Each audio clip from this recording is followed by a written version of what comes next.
All right. Hey, everyone. Welcome back to the Red Lettuce.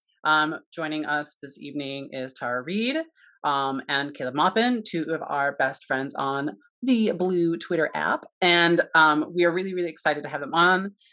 We've got a lot of overlapping interests, and there's been a lot going on with the blooming Cold War with Russia, chaos in Kazakhstan. Uh, Biden's got some really low ratings. There's some vaccine mandates happening. And we're going to get into a lot of that. But first, how is everyone doing?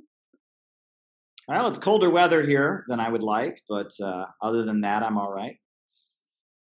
Doing well. I was having some interesting conversations on social media today, and yeah, just trying to cut through the propaganda. I know it's really hard. It's really hard, especially with the Biden administration. I remember talking to you last time, Tara, and you said that we were a little more concerned with Biden's administration because the Democrats are a bit more covert with their propaganda than, I guess, Republicans who are just cartoonishly evil sometimes, but yeah, we can start.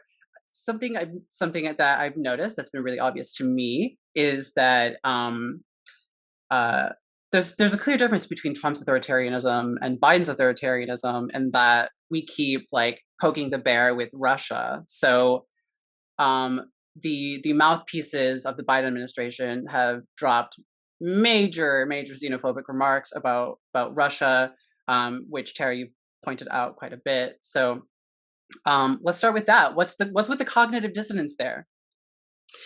Saki just said today that again that Russia could invade Ukraine anytime. And I'm not an expert on Russia, but I will say just from my personal observations of geopolitics and then being a former staffer in DC that this is nothing new, and they've been saying this for a long time.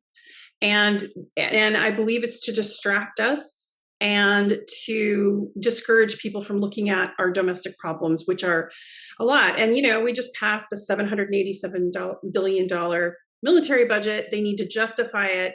The ratings are really low. And unfortunately, the Democrats, the hawkish kind of administration, both Republicans and Democrats that, promote that, they tend to go towards either, covert operations using that money or outright war to try to distract. And in their minds, they try to unite US citizens. Like, here's a common enemy, let's go there, And Caleb probably has some more expertise than I do, obviously. So Well, one factor that I think can't be overlooked is the price of natural gas right now. I mean, natural gas prices are through the roof, and in Europe, it's an especially cold winter. And you have the supply chain issues coming out of the pandemic. And this is like a perfect storm for ExxonMobil, BP, Shell, and Chevron. That's the Rockefeller family. That's some of the wealthiest banking and oil dynasties in the United States. And that also happens to be the people that pay for the Ford Foundation and the Rockefeller think tanks and all the groups that at this point are aligned with the Democratic Party, the Council on Foreign Relations and others. So they have a direct material interest in making sure that Russia doesn't start exporting large amounts of natural gas to Europe, right? If that Nord Stream 2 pipeline turns on, if Gazprom starts selling more oil to Europe or more natural gas to Europe, that will drive the price down. And they will lose, every ounce of natural gas that Russia sells is natural gas somebody didn't buy from an American energy giant, number one. And number two, if there's more gas on the market, the price goes down overall. And that this is a gouging party for the big corporations. And in order to make sure that Europe doesn't start purchasing more natural gas from Russia, there needs to be tension. There needs to be a feeling that Russia is bad, that somehow you're making a political crime somehow if you're buying natural gas from Russia. That's part of it. And on top of that, let's not forget that Hunter Biden has a direct interest. I mean, he's on the board of a natural gas company, for goodness sakes. And so, the big oil monopolies tend to be with the Democratic Party. And this is about pushing Russia further off the market, maintaining their monopoly, and making sure that at a particularly moment like this where the price is really high, they're making record profits right now. Nobody gets in their way. And with the gas prices. That seems to be the reason why people are out in the streets in Kazakhstan. At least that's what the U.S. media was focused on. It was like, oh, the people are upset with their government, and oh, we're so afraid of Russia now. And what have the both of you noticed about that? Like, what sticks out in particular that is clear? The imperialist war machine working in Washington. You know, if I could, it was interesting because I had just done an interview on my podcast with Igor Lopotonik, who did the documentary with Oliver Stone called Kazakh, and it was about the history of Kazakhstan, and it was a couple months or a month before, what just happened. And so I talked with him, and then also Brian McDonald was just speaking about this recently on George Galloway, and he made some really good points in that. The protesters that were protesting the inflation of the gas were actually, did they really have the means, the weapons, the organization to pull off something like close to a coup? And then he also talked about, the elites kind of wanting to get with the Western, structure, but at the same time asking Russia for protection. And, and then you had Blinken at home making his rhetoric where he said, something about a Russian will never leave your house or something. I don't know, some nonsense. And it was very rude. But the implication was that if Russia helped Kazakhstan, that they would never leave. And they left a few days later. And Caleb can, expand on that. But, I just think that the rhetoric, they'll use any opportunity to rise up the rhetoric and also hide the fact that we had, covert operations in Kazakhstan trying to drive this rebellion up, for its own reasons, because of where, and a lot of Americans don't know, maybe some of your viewers don't know where Kazakhstan is, but it's nestled between, Russia and China, and it's very rich in resources, and it's a large swath of land that country, very rich in resources. Yeah, and I mean, let's be real. There's a lot of corruption in Kazakhstan, and there's plenty that average, people could be upset about. So that's not to say that everyone who went out and protested is a CIA agent, and that's how our opponents like to characterize us. Whenever we point out, color revolutions and stuff, they roll their eyes and go, "Oh yeah, every single person who's ever angry is CIA." That's not what we're saying. It's not what we're saying at all. We're saying that, and it looks to me like the Kazakh government made a very, very not strategic and problematic decision. They lifted the cap on the price of natural gas in an especially cold winter at a time when people need natural gas. A lot of people were upset about it. So there were some peaceful protests by people who were upset about it. And then it seems like the CIA and the State Department called up all their friends in the country and said, all right, make the country go boom. And they did. And they caused all kinds of chaos. And I mean, there were people just running around handing out guns. I mean, there were trucks that were just unloading firearms at people. There's all this talk about gun control in the United States, and especially among Democrats, is feeling that we need to get guns off the street. Could you imagine if there were people just randomly handing out guns to people in the streets of the United States? That'd be mass outrage. Well, obviously, in Kazakhstan, in response to this, there was a feeling that the country was facing the brink of unrest, and many of the people that were involved in the initial peaceful protests have denounced all the violence that happened. Some of the people that they've caught, these are people that aren't even from Kazakhstan. They're from other places. Some of them were getting paid. They were like collecting money over the internet. It's like somebody paid them, go here and do this. And there were Islamic extremist groups. I understand there was a police officer who was beheaded.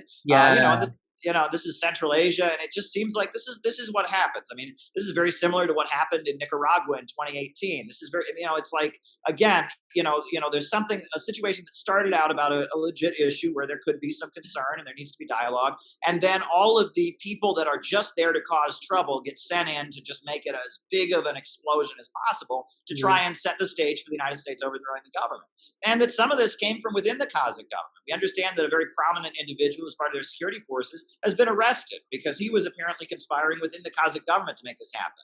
And it appears that the U.S. government had its foothold within the Kazakh government, had a number of people that they were cooperating with or bribing or maneuvering or trying to manipulate. And now the situation is stable. And again, why did Russia go in? You saw the remarks from Jen Psaki and others. They made it sound like this was Russian aggression somehow. Oh, this is illegal. No, they signed the Collective Security Treaty Agreement organization, CSTO. They have, they have an obligation to go in. The government asked them to come in. They sent the forces in. They stabilized the country. They brought the country back to stability, and then they left. And they were only there 4 days. Is that right, Caleb? Yeah. Like 4 days. Yeah, I mean, this is not aggression. And I want people to look at a map because, again, we shouldn't assume people know geography. We have an awful educational system in the United States, but it's like somehow Russia is supposed to be the aggressor in all of this. But look at a map. So Russia is facing instability since 2014 in Ukraine, right on their border. About a year ago, they faced instability in Belarus, another country right on their border. Now there's been instability in Kazakhstan, another country right on their border. Where is Russia like destabilizing and overthrowing the government of Mexico or Canada? Where is Russia, causing instability, like in Costa Rica or something? Like it's clearly Russia that is facing surrounding instability and attempts to cause instability on its borders. Russia's not doing that in the United States. So, I think people can see who's the aggressor in this situation. And it's really, bizarre. And then they keep playing up this idea that Russia's going to invade Ukraine. And my favorite was earlier, like I think it was last week, like Friday of last week, they started announcing Russia's planning a false flag in Ukraine. And I just had to laugh because I thought false flags weren't real. False flags, every time I've been told so many times, the second you hear anyone say false flag, you're supposed to just turn your ears off and go, that's Alex Jones, that's propaganda, conspiracy theory, it never happened. I guess false flags do happen. Russia does them, though. America would never do such a thing. But Russia apparently does do false flags, and we're supposed to hate Russia because of that and not believe anything that happens. Right? Look, I mean, the people of Eastern Ukraine, there's this Minsk agreement that is supposed to recognize, they're supposed to get their autonomy. They're supposed to be protected. It hasn't been followed. They're using drones to attack them. Turkey is selling drones to the Kiev government that is attacking the civilians in Eastern Ukraine with these drones. And, it's very possible. My feeling is that the Kiev government, they want to go all in and they just want to, go in and retake those Eastern regions and crush the resistance. But they need an excuse for doing so. That they just go in and do so, obviously a lot of civilians are going to die and that will not look good on their part. And they also want to guarantee that Russia won't step in and protect the people in the Eastern regions if they do. So they're trying to set the stage to do that and psyching up that, oh my God, Russia's going to invade Ukraine, trying to create a situation where they can go in and just, pulverize the people of the East in order to kind of, bring the country back into quote unquote unity. And we should not let them do that. We shouldn't let the Kiev government do that. Look, everyone's a Nazi in the United States now. The protesters on January 6th are Nazis, and dissident leftists like Jimmy Dore get called Nazis. There are actual Nazis in the Ukrainian military. The Azov battalion had a parade to honor Stepan Bandera, a Nazi collaborator. They have a whole Nazi, ultra-nationalist division of their military, okay? And there is a feeling that the people in the Eastern regions, because they speak Russian, because they're ethnically Russian, that they're foreigners, they're separatists, and watch some of the videos of what went down in 2014. There is a fascistic, murderous, rage on the part of some of those forces, not all, many people in Western Ukraine don't feel that way, but among a certain faction that is kind of threatening the government in Kiev and trying to demand that they take really violent action. And I think that that's how this all kind of fits in there. And that's the story that's not being told. We're just being told Russia has a bunch of troops on within their own borders, right? Within their own borders. And we're being told that that's why we should be upset. There's obviously a situation in Ukraine that's much more complex than that. Tara, sorry. I'm sorry. But do you think it's that complex, Caleb, or do you think that the U.S. is making it complex?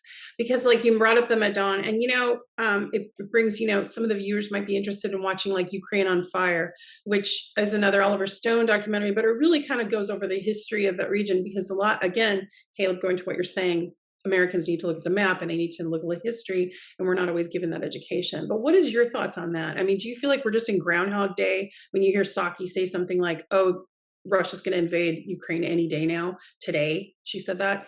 What's your thought on that? Well, again, I feel like I'm actually reminded of Zbigniew Brzezinski and how he bragged about the Afghan Trap, right? And how he, gave the Soviet Union to Vietnam in 1978.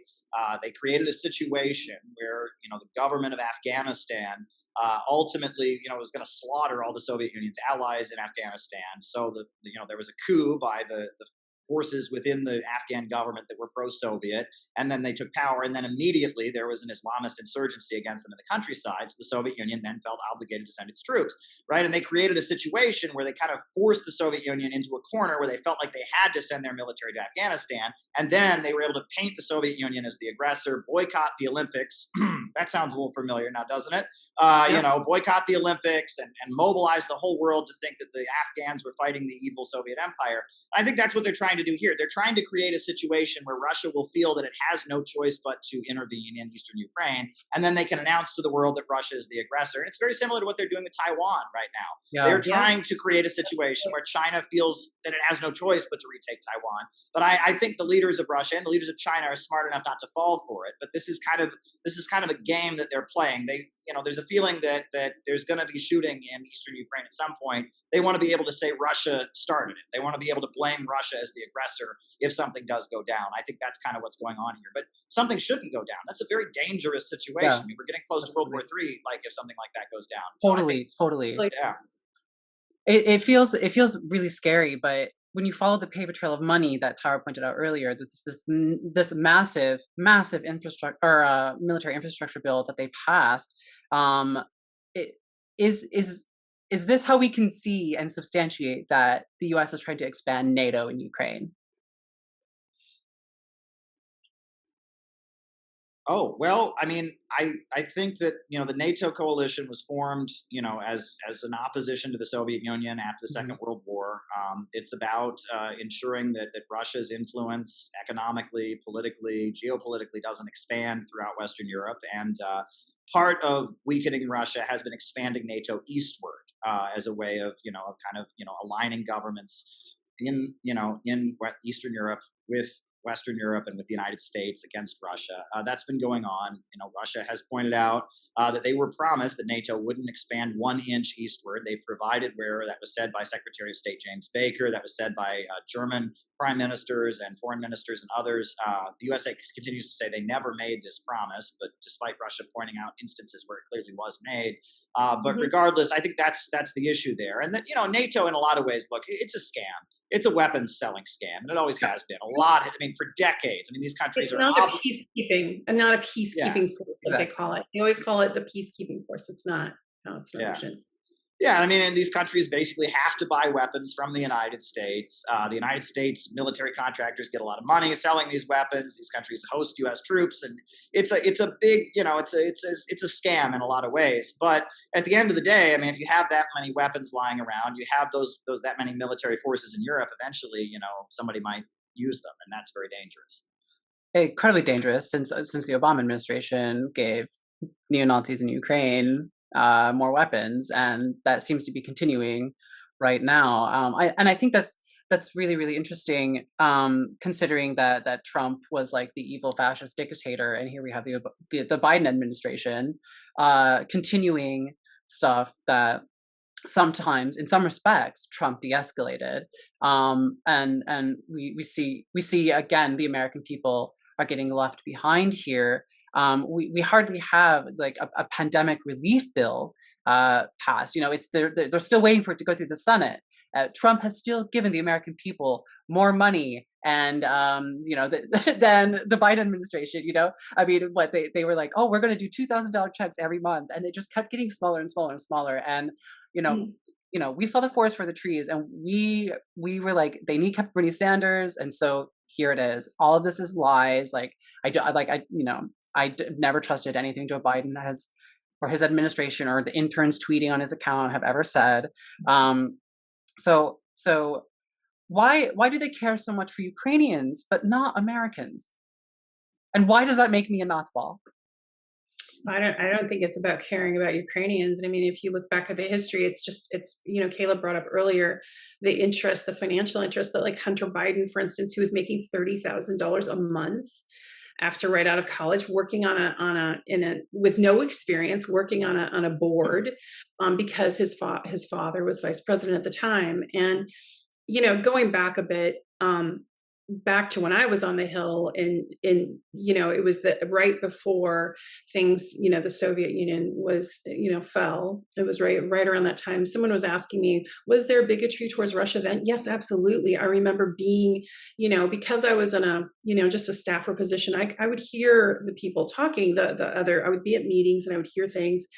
And kind of like what Rose McGowan says when she says, I heard them when their mics were off, right? I was around some of these powerful people to hear what they really thought. And they said they never wanted Russia to have a seat at the table, period. That was then. And that was before.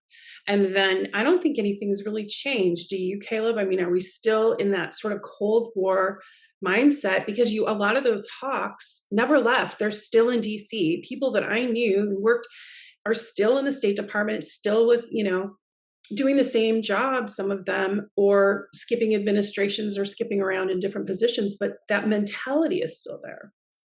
Sure. Caleb?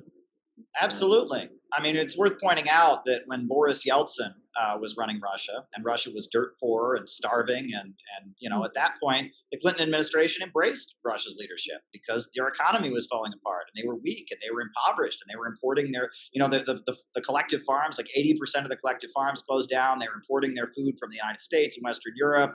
BP was in the country just, ripping it off, and American companies were over there. They would buy factories and then just close them down. And the country, I mean, they were not producing very much. They were having to import everything from the United States. At that point, the United States seemed to love the Russian government because they were suffering. But when Russia got back in business, starting in 1999 with Vladimir Putin, and especially within the oil price boom that came. I mean, when Russia was suddenly back in business, when Russia was a competitor, not a captive market, then they were the enemy again. One thing I will also point out, and I think that this is worth pointing out, is that while Trump seemed to be de-escalating international tensions with Russia to some degree or other, he also was ripping up nuclear agreements. And that was one thing that was going on. And that points to my analysis that I've had for a long time, that big oil at this point is with the Democrats, and the military industrial complex is with the Republicans. Trump wanted to make more money selling weapons. Trump wanted to make more money, on a new arms race, et cetera. And the big oil companies, they're more interested in just keeping the price of oil and gas high, moving their competitors off the market. And that, it tends to be those big oil corporations that pay for, the Council on Foreign Relations, a lot of these think tanks that are pushing kind of covert CIA intelligence strategies, whereas the weapons manufacturers, they got factories here that are making bombs and tanks and drones. They just want to make money. And so Trump's kind of America first, idea that, we're going to make countries around the world pay more for the weapons they get from the United States. We're going to rip up nuclear, agreements that came out at the end of the Cold War, so that then we could possibly have a new arms race and have to build some more nukes.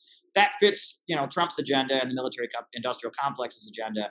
But big oil has a different agenda. And I think that's a really big divide in the USA. There's a very good book called The Yankee and Cowboy War by Carl Oglesby that makes this analysis.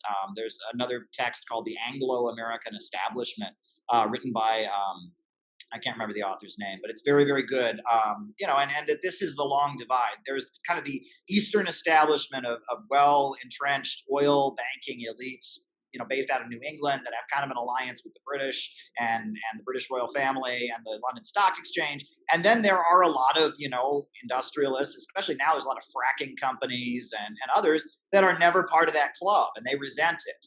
And they resent that kind of that elite banking oil, elite that kind of runs things in the United States. And they tend to have a more libertarian perspective because they feel like, the government monopoly is always going to go to the richest of the rich, and that they're not part of the club, and that they want more like fair competition. And so they want the government out. Whereas the folks that are the Eastern establishment have a more managerial perspective.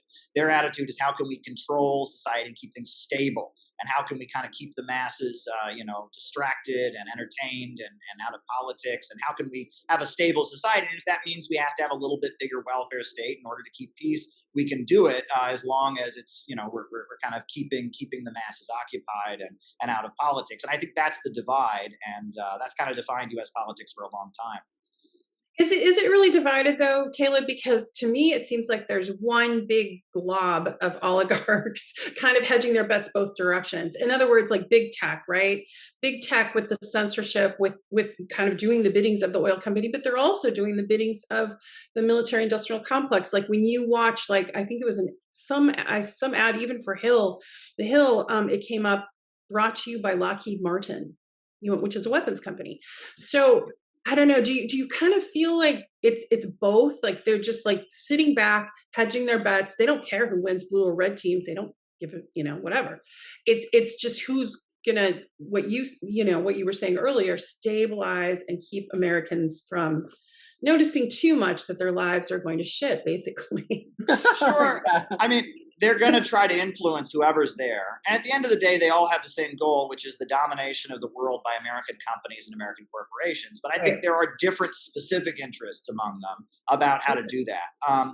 For example, Trump's biggest supporters, you had Betsy DeVos, right? And she, her brother is Eric Prince of Blackwater, and her money comes from Amway. She's the, one of the founders of the this multi-level marketing scheme, And when they made her Secretary of Education, you can bet there were a lot of people in those Rockefeller think tanks that were furious about this. Why didn't they pick somebody who went to Harvard and Yale and was kind of, groomed for that position by, why would they pick, this Tupperware lady, who's connected to, to Blackwater, right? And then, Home Depot, right? Home Depot, the owner of that, Bernie Marcus, is also a very big outspoken Trump supporter. And, if you go to Home Depot, it's very hard to find a product that's not made by a military corporation, somehow. True. Yeah, and and then the fracking companies, the big oil companies hate the fracking companies. I mean, because they were essentially their competitor, right? And a lot of Obama's oil price drop was about making fracking not sustainable, so that big oil could restore its monopoly. So I think that there are divisions among them, but yeah, at the end of the day, they all have the same goal, which is the dominance of the world by American corporations. But there are clear differences among them. And January 6th, I mean, that became very clear. I mean, it was pretty clear that there are within not just the circles of wealth, but also the policing agencies, the FBI, the CIA, the intelligence agencies, the military. There are very big differences, and part of what was going on is there's now this attempt to wokeify the military, which is very interesting to me because I mean I'm sorry, but what Pentagon general wants his kids to go to school and read Howard Zinn? I can't. I mean, think about it. I mean, there's got to be a lot of. Yeah, there's got to be a people's history. No. Yeah, there's got to be a lot. Yeah, there's got to be a lot of those Pentagon guys that are really not okay with this wokeism. And from what I understand, some of the Pentagon individuals that are tied to Biden are doing their best to try and shove this kind of socially liberal, kind of woke awareness on the military, because this is what the United States needs to improve its image around the world. But you can't really be a good, strong Pentagon guy and believe that stuff, or really have peace with that kind of message. So there are differences among them, I think, absolutely. I mean, Mormonism, the Salt Lake City has a huge amount of influence within the deep state at this point, right? And what they believe, is not necessarily in line with the wokeism of the Biden administration, but they weren't very good with Trump either. And you saw them go back and forth. The Mormons were for Ted Cruz, and it seemed like the FBI was with Trump, and then they were against Trump, and they fired James Comey, and that the Mormons they're not into the Donald Trump and his crass rudeness, and then that's not them. So there are different little constituencies within, and that's one of the things about the United States. It's not just two factions. There's a million factions that are competing against each other. The elites are battling, in other words. So it's a Game of Thrones. It really, really is. That's something else I wanted to bring up. I found a trail of articles about how there were feds involved with the plot to kidnap that governor from Michigan, and there were feds involved with the instigating some of what happened on January 6th last year, and that really kind of shook me, because the people who tried to kidnap this governor, they're just not getting charged with anything, and I was like, what in the world is going on? And what you just said, really, really speaks to that. And it's, well, I'll give you a personal experience, and I don't mind talking about it. I came forward, and a year ago now, I got a message from a Twitter attorney Ernst and Young is one of the Twitter attorneys who said, "We're informing you. We went to court to try to even be able to tell you this, but all of your social media and your Twitter account has been under sealed subpoenas by the U.S. government, by the NSA. So anyway, by the FBI, and they even filed a case, and there was a whole case, but everything was under sealed. So when my attorney called to say, okay, you took her information under sealed warrants, sealed search warrants, but she didn't know it, and now we're being told by Twitter this happened. So this might have happened with Google, with everything, all my, and they wouldn't give her any information and said it's a sealed warrant. And to this day, I don't know. There's a case in Northern California, and they were examining all my information. For whatever reason, it's still going on. Coincidentally, this happened right after Joe Biden became president. So I don't know, but that's where we are. Like it's I'm just a regular citizen. I'm not anyone that important or special. So it was really stunning for me to know that I was under that level of scrutiny, that there was actually a case with a grand jury impaneled where I was involved somehow, but didn't know it and wasn't being told. And my attorney couldn't get any information about it. And I was threatened with being charged with espionage and everything else. And I just said, basically through my attorney, I said, I will not be silent about Joe Biden. So you can intimidate me, you can try to jail me, you can do whatever, but it won't change what's going to happen. And so nothing's happened. I haven't been arrested and nothing's happened. And I'm not a dissident. And, I mean, I am a dissident, I guess, in their eyes, but I'm not, foreign agent or anything like that. I grew up on a farm in Wisconsin. So. Anyway, Caleb's been through stuff too, I'm sure. yeah, which is why I'm really excited to have you both on at the same time, because I mean, Caleb, both of you are journalists. I highly recommend Tara's her most recent article about the Italian model that you wrote about, and the what she experienced with an American soldier. And I don't know. Yeah, it was brilliant. So thank you for covering that. Because there's a I'm not a journalist. I'm a writer. I don't consider myself a journalist. I have a law degree, and I've studied political science. But Caleb, I would defer to Caleb. He's truly a really good journalist. And so thank you. Well, thank you very much. Well, I love the work that you do, Tara, as well, and I've learned a lot from it. And I'm really glad that you are continuing to be relentless and speak up and not just kind of go away, which is what the mainstream media would like. I mean, the fact that Me Too was started against Trump and then stopped when Biden was selected. And one thing that I would be curious to ask you about, is in my book on Kamala Harris, I talked about how when Kamala Harris, was running against Joe Biden in the Democratic primary, she said that she believed the accusers of Joe Biden, and she never has retracted that. And now you'll notice that in her acceptance speech at the Democratic National Convention, she said, I know a predator when I see one. And then you would think, if you listen to the speech, that was a line about Trump, except it was followed by this awkward pause, this very awkward pause in which everyone, I mean, there weren't very many people in the room because of COVID or whatever, this awkward pause. Do you think that Kamala Harris has something on Biden? I think there's a good chance she does have something on Biden. And I reached out to her. I reached out to her before I went public. She was my representative. So I reached out to her as a former Senate aide. I had worked for Leon Panetta when he was a congressman, and I worked for Joe Biden, and I worked for Jack O'Connell, who was a state senator. So I'd worked in both the state and federal government, and as a staffer, and I reached out and I said, I need help. I want to come forward about this. I want someone to know that this person shouldn't be elected president. I had gone through being silent during his VP years, and she never responded. Never said a word. And to this day, she hasn't responded, but she didn't, you're right, Caleb, though, she did not discredit me. Like, for instance, there were several politicians like Nancy Pelosi, Dianne Feinstein, that basically came out and said affirmatively they didn't believe me without talking to me, used my name and said, I don't believe Charlie. And didn't know me, Yeah, and it's very interesting because she was put on the speaker's schedule for the Democratic convention came out, and she was listed not as the nominee. She unfollowed Joe Biden on Twitter like 6 hours before he named her as the nominee.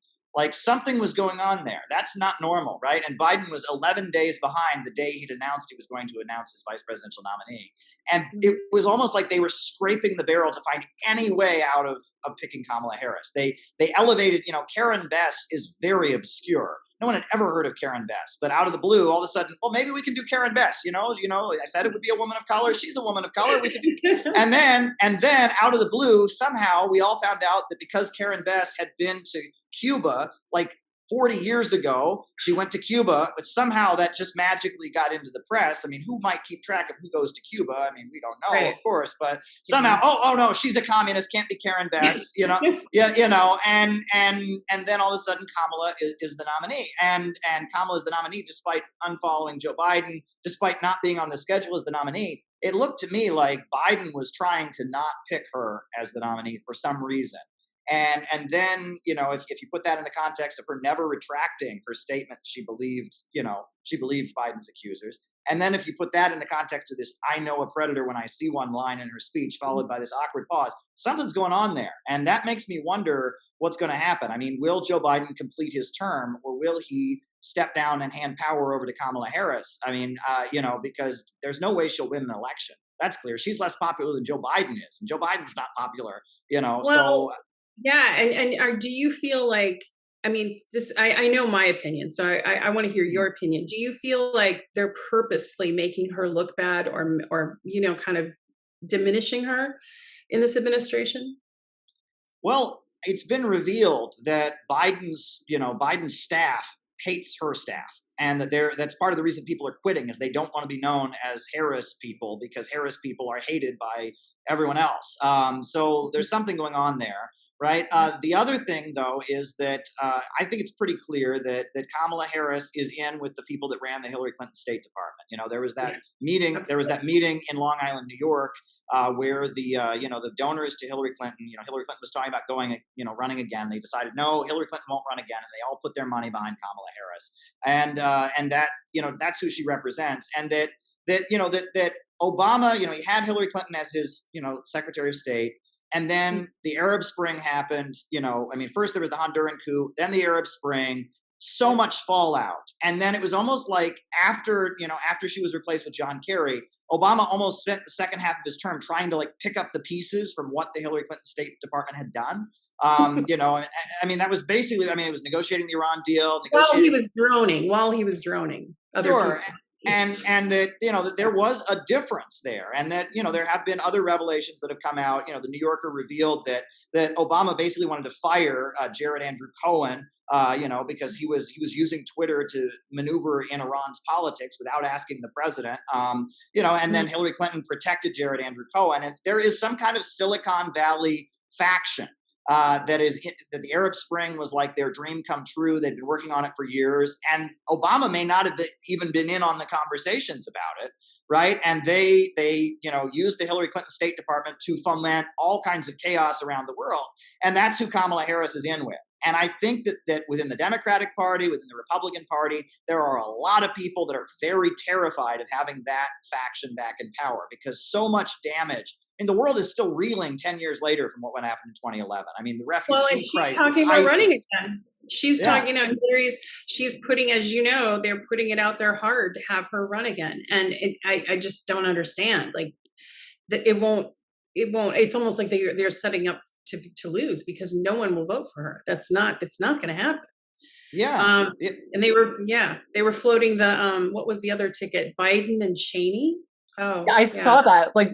That was Dream Team foreign policy, right? Oh my gosh. Remember when they were all like, oh, if you support Tulsi, she's a Republican, and they were like, now they're like, Biden and Cheney. It's like, what the hell are you talking about? Glenn Greenwald has been talking a lot about, and he makes a good point, a lot about how the media now, especially in the last few years, is all former. If you look at MSNBC, if you look at CNN, they're all former, NSA people and CIA ex-CIA, and so all these intelligence, and then MSNBC is kind of filled with those plants, and they send them off to foreign countries, and they try to do their thing, and it's like, and so I don't know if citizens are paying enough attention to how the media is being weaponized against our own citizens and against, really the whole world. Well, and the idea is to break us down into atomized individuals. I mean, the target, during the Cold War, the target was supposedly communism. But at this point, the target is any collectivism, anything that binds people together, whether it be their nationality, their religion, their identity as a social class, the labor movement. They want everyone to be an atomized individual, not identifying as part of a group, not identifying as part of a family, just you against the world, right? You, your own social media, your own Twitter, you're the atomized individual, so that you can be very easily rolled over. Any of these illiberal institutions that bring people together, that get people working for a collective interest, that get people seeing a common interest, they are a threat to liberalism.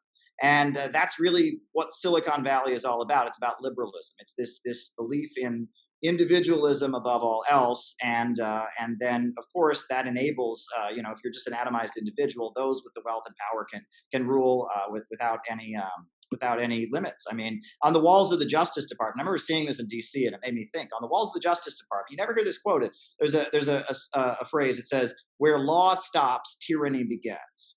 I saw that phrase, and I thought for a minute, and I thought that's actually true, right? Without law, it becomes de facto the law of the jungle, right? And the strong just rule over the weak without any check or balance on their power. And in our society, your strength is how much money you have. So if you get, that's what we're kind of facing. Yeah. And so, and that's kind of what I feel like the agenda of some of these forces is. They want just kind of a world where there is no real check on the power of the ultra rich, and that's very disturbing. But don't you think, like, for instance, we're at this point where we've created the first trillionaire, right? And we've got these oligarchs with amassing this wealth. Aren't we hitting the downside of capitalism, being a cycle? Isn't it? Aren't we sort of, is the empire falling is what I guess I'm trying to get at. And I've been looking at that, and I feel like living in it, I feel like, yes, we're decaying. Our infrastructure is falling apart. It's hard to get things done. It's hard to get your passport renewed. It's hard to, basic functions, roads are not good, bridges, but yet Elon Musk is sending his, phallic symbols to space, So I don't know, your thoughts on capitalism endgame, I guess. Well, I think that we're seeing playing out what Marx warned us about, the problem of overproduction, that the worker can never buy back the product he produces. The capitalist always wants to reduce the role of labor in production, pay the worker as little as he can possibly pay him, and at the same time, sell as many products as possible. There's a little bit of a problem is as you reduce the role of the worker in production, the ability to sell those products, no one can afford to buy them. And the computer revolution has amped up that classic problem of capitalism that is the cause of the boom-bust cycle and everything to astronomical proportions with 3D printers now and artificial intelligence. They don't need workers. And so, there's millions of people that increasingly are having no role at the assembly line. And this is just kind of the built-in self-destruction of the capitalist system. Meanwhile, China is speeding ahead. Why? Because profits don't run the Chinese economy. The government does. The state kind of goes in and says, all right, we need this, we need that. The private companies, sure, they're private, they make money, but they can't do whatever they want. The government can step in and control them. Plus, there's a huge state-run apparatus, state-owned industries and such. And if you look at Russia's economy, again, there's a very big private sector, but there's two state-run energy corporations, Gazprom and Rosneft, and there's a lot of state-run industries. And the government kind of manages the economy and ensures that growth can continue and that technological progress and economic growth, and they don't run into each other the way they do. Because you need that bourgeois class. You need the middle class, right? And that's what Russia, I got so much flack for saying this, but I just really believe it's true. He was successful because he built up the middle class. They went from abject poverty to middle class within just a few years. That's quite a success in such a vast country with 11 time zones. I mean, they stood up and instead of like being crushed by our economic sanctions that America imposed, they've turned inward, and now they're producing agricultural, like cheeses and dairy and now that are being tasted now in Europe and enjoyed and exported, right? Sure. And I mean, that's the thing is that, a society kind of, it lives or dies by its middle class. And I think you can see that, right? The impoverished and the working class, they're always going to be working, and in normal times, they're not going to be politicized. And then you're always going to have an ultra rich or an elite that are comfortable. But it's that middle strata of, college professors and scientists and inventors and people who might start their own business. Those people, if they're with the society, it functions.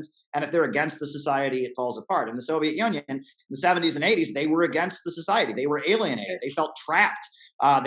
There was no room for advancement. And it was, the Soviet Union was very suffocating for those kind of folks. And those were the folks that went out and were supporting, Yeltsin and the color revolutions, because they felt that the Soviet system did not allow them to expand. Well, in China, they adjusted their system to use those people, to kind of utilize their strengths to enhance the socialist economy with great success. In the Soviet Union, they didn't really do that. And then at the end, they had perestroika, which was an attempt to do that, but it was too late and it led to chaos and the Soviet Union fell.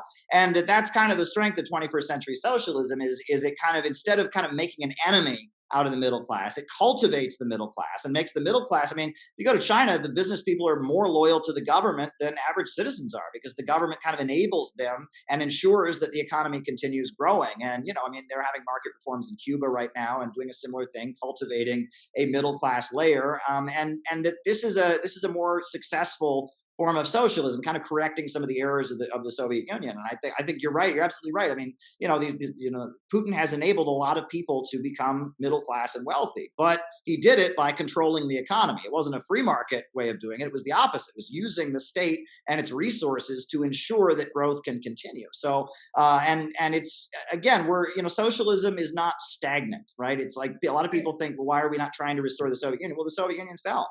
And the Soviet Union, the Paris Commune came before the Soviet Union. It was completely different, and that socialism should always be adjusting and changing for the new time. So that's kind of my attitude. And at the end of the day, the goal is to raise people out of poverty, right? If you're not raising people out of poverty, what are you doing? I mean, is it just? It's not about making everyone poor but equally poor. I mean, that's a right-wing characterization of socialism, but that's not what socialism was ever meant to do.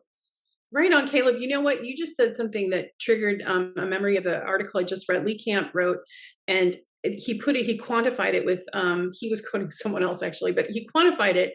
If we would have spent a third of what we just spent on the 787 billion, a third of that would have risen the whole country, America, out of poverty. And, right now, 25% of children are in poverty or, lower poverty. I mean, like abject poverty, not they're food insecure and housing insecure. So yeah, you bring up a very good point. That's a question I wanted to ask both of you also. There seems to be a lot of discussion about vaccine mandates going on, and I personally feel that is the U.S. government, federal and state governments, trying to relieve themselves of the responsibility of public health and the public welfare of American citizens, because instead of doing something, they're putting the responsibility of, well, you're not going to function in society if you don't do this thing, when in fact, the reverse is, the inversion is true. If we don't do our jobs, society is going to fail, right? What do you make of these vaccine mandates? Is this some type of conspiracy to absolve themselves of the inevitable disaster that this is going to be? I'll touch on this, and then I think I'll give that to Caleb. But one thing about the vaccine mandates, is, Pfizer, for instance. I just read the other day that one of the board members of Pfizer is now moved over and is now in control of the AP and Reuters, and is on that board, which is, major media. It's concerning that they collectively made $1 trillion last year while people were suffering, the combined Moderna, Pfizer, and the other. So I guess my concern is about big pharma, because it's such a big part of our capitalistic system and control. And when I worked for Joe Biden, for instance, Bristol Myers Squibb was very much in control of him. He You know, his chief of staff, Ted Kaufman, was a board member. I was mandated when I hired interns to hire sons of the board of they were the sons and daughters of the, mostly sons of the board of Bristol Myers Squibb. So this is long-term big pharma control that have been controlling Washington, D.C. So it feels weird talking about it because you get censored or get canceled if you even question and ask this question. And I think it's natural for us to say, hey, you're making $1 trillion in a year off a pandemic. Can we talk about this, without being canceled or being deplatformed? So I'll let Caleb take it from here.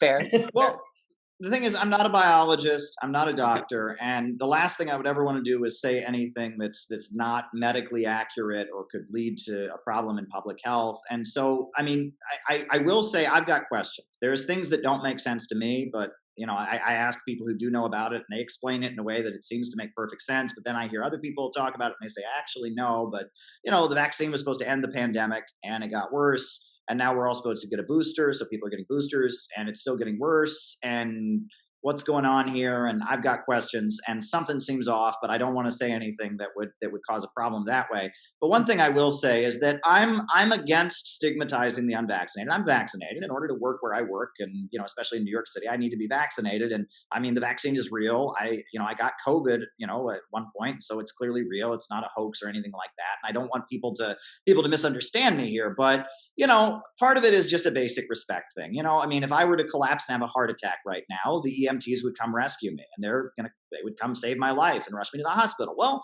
because I depend on them for that. I have a level of respect that if they don't want to get a jab, I can respect their right to not get it. And I just think the mandate is kind of, it's a bad idea, and people just don't like to be kind of jerked around like that, especially when we don't feel like we can trust our government. And that gets to the bigger issue, which is that, the Obama administration was writing all kinds of documents about the threat that so-called conspiracy theories pose to national security. Why? I mean, people think their own what they want. I mean, people ask questions. What's wrong with that? But at the same time, there was this feeling going back to the Obama years that somehow the government has to take action. Cass Sunstein wrote about it. We got to stop conspiracy theories. And part of what they've done is they've created a light switch effect that immediately after any shooting happens, immediately it's all over the internet that it was a hoax. Well, these shootings aren't hoaxes. They happen. But if there was one that was a hoax, no one would know, because immediately after it happens, all over the internet, it says it was a hoax. And that's what they say about every shooting. And so they've created this light switch effect where you believe whatever mainstream media says. You don't ask questions, even if they're legitimate questions, or you go into La La Land and the Illuminati and the space aliens and the Iceman. And it's brilliant. It's brilliant, and it gives you the choice. You want to be in La La Land, or you want to believe mainstream media. Most people will believe mainstream media, and some of us will go into La La Land. And it's a great way of just kind of reducing people to conformity. But the thing is, for those of us who do dare to question things and look into things, they haven't really found a way to convince people we're a threat to public health. They haven't really found a way to convince people we should be put in jail, right? But now, blaming the unvaccinated for the pandemic is a way you can do that. So now, because they won't get vaccinated, or they're putting out conspiracy theories that might lead one to be unvaccinated, well, now it's not just a matter of thinking criminal thoughts. Now it has an impact on public health. And this creates an opening for them to crack down on dissidents in ways they haven't been able to do, and finally do what Cass Sunstein wanted to do, which is take government action against so-called conspiracy theories. And this opens a door, the stigmatization of the unvaccinated, the idea that the unvaccinated are a menace to society. I mean, there's Democrats openly talking about concentration camps for unvaccinated people and rounding up, and that this creates an opening through which an argument can be made that dissident thought can be effectively squashed. So that's what is particularly disturbing about that. And, look, I'm vaccinated, but let's talk about the little boy who cried wolf. The U.S. government has lied so many times about so many things, right? Mm-hmm. Now, at a time where we really need to be able to trust them, During a public health crisis, people don't. Whose fault is that? Is that the people who don't believe them? Or is that it's just common sense there. So there you go. That's really good. That's really good. And to extend on that, Caleb, the domestic terrorism thing, to extend on the unvaccinated, calling people domestic terrorists, even people, now this is the new thing that Homeland Security has come out. It includes people that are animal rights activists, that are environmental activists. So it's expanded, and where does that take us, right? And it's very concerning. It really is.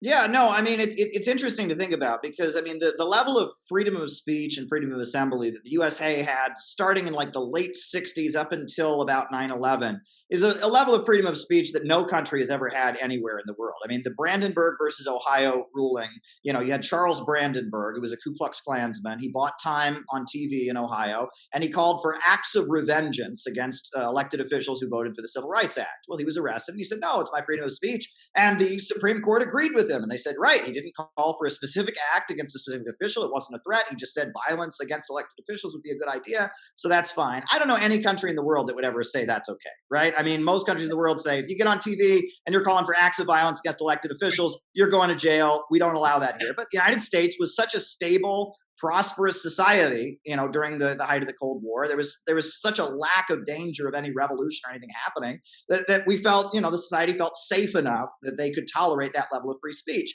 But the USA is becoming less and less stable. After 9/11, some of this terrorism legislation that's been passed seems to pretty well nullify, Brandenburg versus Ohio. And for Muslims, especially, if somebody retweets something or posts something in support of a designated terrorist organization, they go away. So it's not clear. Now, they haven't applied, those kind of laws to white Americans yet, or U.S. citizens for the most part, but they could, right? It's just kind of waiting to be tested. At the same time, there are other areas where it's not exactly clear. What constitutes aid to a foreign terrorist organization, for example? I mean, we know the Mujahideen Khalq, right? Which is this was a group that was a designated foreign terrorist organization that worked for Saddam Hussein. It wasn't until Hillary Clinton delisted them in 2013. They were a designated foreign terrorist organization, but Tom Ridge and Rudy Giuliani were doing fundraisers for them, and they were all over Capitol Hill lobbying. And it's like, this is a legally designated terrorist organization. That didn't seem to mean anything. And then there's been cases like the Holy Land Foundation in Texas. They were arrested for aiding terrorism, but they never named the terrorist organization they allegedly aided. They could never name a group that they actually aided. It was just that through giving this money to Palestinians, some terrorist could have potentially gotten its hands on it. They don't know if any of them did. So they didn't even name the group.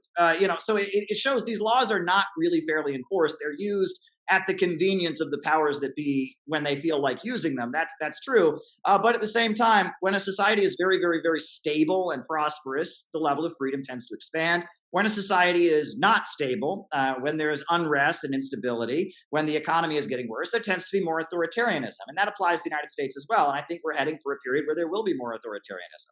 No question about it. The Julian Assange case. I mean, the Julian Assange case is case in point. Daniel Hale, Edward Snowden. I mean, all examples of whistleblowers that were revealing crimes by the government, by the U.S. government, and war crimes by neighboring countries and Western countries with the U.S. government. It embarrassed the empire, right? Julian Assange embarrassed the empire, and for that, he's paying the ultimate price. For publishing truth, basically. Yeah. What happened? Yeah, and I mean, what they're doing to him is purely about intimidation. I mean, they want the world to see what's happening to Julian Assange. They're not trying to cover it up. They want people to see this and say, hey, I know we say all this stuff in the front room about free speech, but hey, Julian Assange, we can play rough too if you want. I mean, that's what's going on here. And this kind of reveals that a lot of the lofty ideals and all of that, at the end of the day, it's not really what it's about, right? I mean, there is an element of we're in charge, we have the power, and we have the ability to do this, which is what I maintain, by the way, the whole torture battle is about to some degree or other, right? That I think the issue wasn't should the U.S. government actually torture people. It's should the U.S. government be known as torturing people. Because at the end of the day, torture doesn't work. You don't get information through torture. No. Torture terrorizes people. They're very afraid of it. And I think the Bush family and others wanted the United States to have a reputation of we can torture you as a way of intimidation, etc. And I think the Obama faction and others didn't want the United States to have that reputation. They wanted the United States to look very nice and get the approval of Europe and others. And so I think it's about optics at the end of the day. If the CIA wants to torture people, they can do it, and we'll never hear about it, right? At the end of the day, Yeah. Absolutely. So, yeah. Reminds me of Homan Square in Chicago a little bit, where they just kind of like disappear you for a few years. They've done this to like over 11,000 people over the past decade. Democratic controlled city.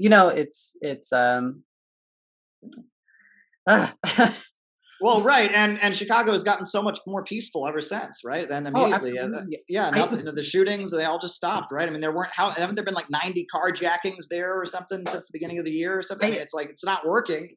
Yeah, I'm here in Wales right now, and I messaged a friend yesterday, and I was like, "Hey, how are things in Chicago?" And he was like, "Well, they've boarded up a lot of businesses again," and I was like,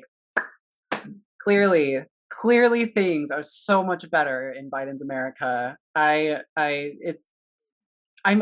worried. I'm really worried for the future of our country and for the people, for our compatriots.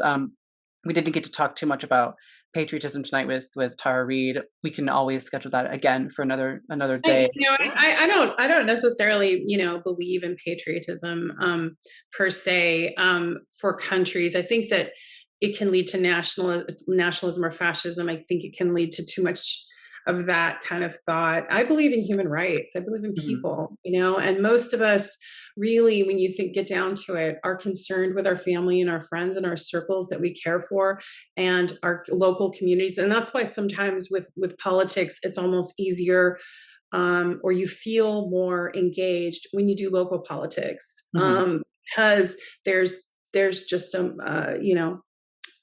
there's not that sense of trying to, rah with a flag, like the whole thing with Trump, they are trying to work the patriotism into it, but what are you patriotic about? And that's where I look at the military industrial complex. I look at what we're doing around the world.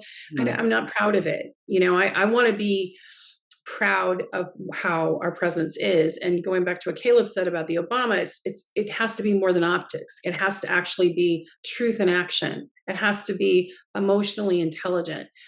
Technologically, we've grown so much as a world, but yet our emotional intelligence is still kind of feudal. We're still very tribal and divided in that sense. Now, I know that the media is giving more of a sense of division because they want that narrative so that we are divided, right? But there is a certain tribalism that's happening and a lack of really, engagement as far as really thinking critically.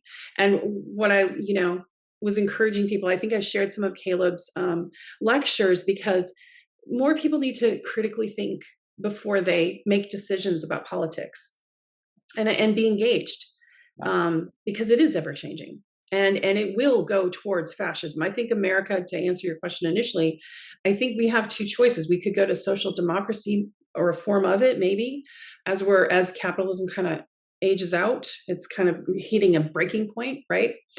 Or it might go into a fascist authoritative state. And I don't know which way we're going to go. Yeah, maybe it has more thoughts on that. It does feel uneasy, and it feels like we have no direction. I definitely understand where you're coming from, because to me it's like, what do we have to be proud of? When I talked about people where I'm from, there's like certain things that we've contributed to, like global industry, and I am really pleased when people ask me about where I'm from, and living outside of the States, it's I have another view of it because I love my family and my friends. I love Chicago. I love Illinois. I lived all over the state, and there are things that we can definitely be proud of as a society, but like you said, like we've got to like really be better, right? And to do that, for me, I don't call myself a patriot. I'm just a socialist. So to me, that's what that means. You care about your community, you care about your country growing and building up wealth for everyone to share. And that's what it's about for me. I think a lot of this debate around patriotism can be kind of silly sometimes, because I don't think people understand what we mean when we're talking about it. It is a little frustrating to see a lot of these takes. I've been called a knotsball so many times in the past few months, and I'm like, it's pretty wild. But yeah, I'm going to pass the baton to Caleb here because I know he's got a lot of things to say about it. Sure. Well, I think I can boast of being the founder of modern PATSOC, is what people are calling it, right? Patriotic socialism. But really, we need to first of all distinguish between patriotism and nationalism. I think nationalism is loyalty to one's nation. I don't think the United States is a nation. I mean, we're a country, but as far as a nation, we don't have a common language. We don't have a common history, a common back. I mean, we're not France. We're not Scotland. You know what I mean? We're the United States. We're a melting pot in many, many ways. I mean, even more so than ever before. But patriotism is simply love for the country that you live in. And the reason that I feel that for those of us who identify as Marxists or leftists to identify as patriots is so important is because to a lot of people, they see the left as a group of people that want to harm them, that want to harm their communities and bring instability to their communities, that want to tear things down, that attack things that are sacred to them, like the flag, like the religion and Christianity. And they see the left as this mob of very scary, angry, violent teenagers who are coming at them. And they're scared of it, and if we are actually, going to win people in the United States to see that socialism is the answer, that perception must change, and so we need to make clear that we want socialism because it will make America a better place. We want to dismantle this global, financial, capitalist, imperialist system, because at the end of the day, that will make the United States more loved around the world, and we'll have a better relationship with countries around the world, and we'll trade on the basis of win-win cooperation. We'll get wealthier as they get wealthier, and that we need to present ourselves in a way that doesn't come across as being hostile to average Americans. And that is really important, and that's why I emphasize the socialist patriotism. It's not nationalism, and it's more about trying to change the image. There's a beautiful song, Abel Meerpool. He wrote I Dreamed I Saw Joe Hill Last Night, the beautiful song. He also wrote a song that was popularized by I can't remember his name, the Italian singer Frank Sinatra, right? Frank Sinatra. He wrote this beautiful song called "The House I Live In." And it expresses a kind of patriotism, that love for the people, love for the community. I mean, if you listen to that song, and, Abel Meerpool was a member of the Communist Party when he wrote it. He was a card-carrying communist. He adopted the children of the Rosenbergs. After the Rosenbergs were executed, he was the guy who adopted the two children of the Rosenbergs. And he wrote this beautiful patriotic song called "The House I Live In" that Frank Sinatra made famous, that has some, the original version of that song has some pretty hard-hitting lyrics in it, at the time, this was 1940. He says, "The house I live in, my neighbors white and black, the people who just came here or from generations back." I mean, that was heavy hitting stuff at the time. I think about Superman. I talk about Superman a lot. People love the Superman comics. Superman is very American. You go around the world, people identify Superman with America, and Superman is a socialist. I mean, he fought for the rights of miners. He fought against the Ku Klux Klan because they were preaching racism and dividing the country during World War II. He wanted to avoid violence, but he only fought when he had to defend the common people. His enemy was this maniacally evil bald guy who runs a bunch of technology to scheme over the people. Basically, Lex Luthor is Jeff Bezos, I mean, Superman is really patriotic, and we ought to get Americans to think of socialism like the politics of Superman, right? If we could get Americans to think of those old those 1980s Christopher Reeve movies about Superman. Right. The way that you feel when you watch one of those movies is the way people feel about socialism. I think the American people could very easily be one to, move towards socialism in the United States. Well, yeah, because why wouldn't you want a healthy and educated workforce? And I don't understand why capitalists don't want that, but I think there's reasons for that. But yeah, exactly. Keep them, sick and trying and whatever. But a healthy, educated, housed workforce will lead to creative innovation. And I think that's where we're getting behind, scientific and creative. But going back to Caleb, when you put patriotism in those definitive terms, it's more palatable. But I think when people hear the word, they often think in terms of, of sort of the extreme nationalism, unfortunately. And so it takes some work, but we should embrace the idea of helping our community and helping, all of, that is really the essence of patriotism. If you look at it, if we're helping one another, our community, it doesn't matter what the flag looks like or, the border of the nation. Yes. I find myself asking people like that a lot. You call yourself a socialist, but you hate your community. I don't think that's how that works, best friend. You know what I mean? Yeah, it makes a lot of sense. Tara, I'm noticing the time. Yes. If you have to go. I understand. I do. Thank you. Please pitch your podcast to us because I want our viewers to listen to it. So take a moment for yourself. Tell people where they can find your work and what you're working on and the name of your podcast, please. You can find me on social media at Reade Alexandra, Reade Alexandra on Twitter, and you can find me Tara Reade, author, on Instagram. And I'm also on Telegram.